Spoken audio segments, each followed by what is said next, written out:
We've all said things like, I'm swamped, or there just aren't enough hours in the day, I don't have enough time, and the truth of the matter is, most of us are not being as productive as we can be.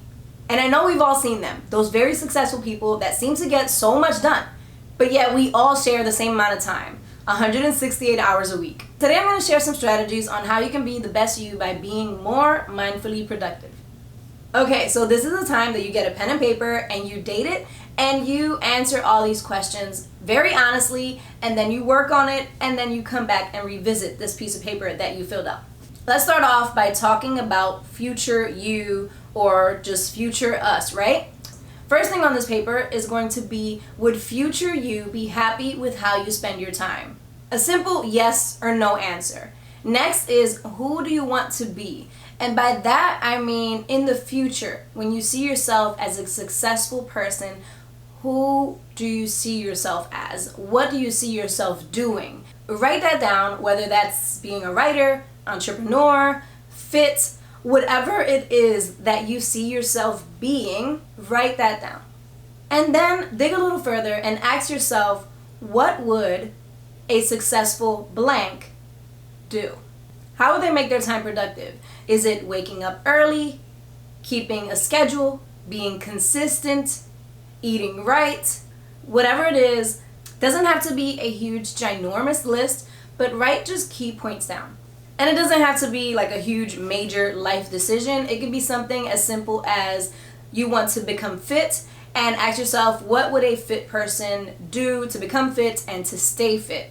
That could be going to the gym X amount of times, eating right, things like that.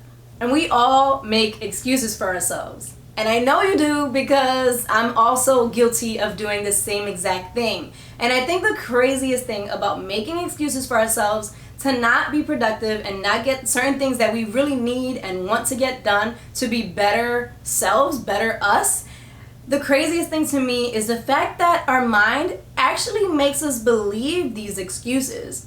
So we say things like, I don't have enough time, or I couldn't do XYZ if I wanted to because XYZ. And I'm going to use fitness again as an example, because I know that this is something that a lot of us struggle with, but also make excuses for why we're not being fit and staying on a fitness regimen. We might say, we don't have enough time. That's the biggest excuse that we all tend to use when it comes to being fit and actually working out. And yet we all find some sort of time during the day to scroll on social media, check our comments, like some pages, or binge watch a show, whatever the case is for you.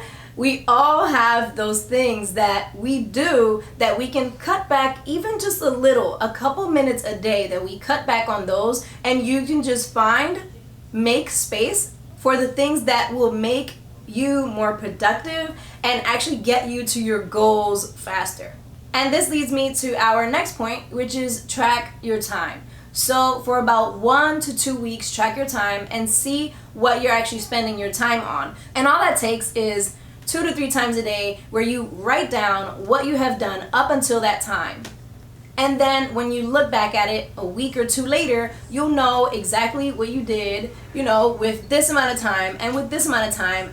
So in theory, it's kind of like doing a budget. So it's like budgeting your time in a sense. And it makes sense to think about it that way, because time is one of the most valuable, if not the most valuable thing we have. So budgeting it makes so much sense in order to get the most bang for your buck. If time was currency. But you know what I mean.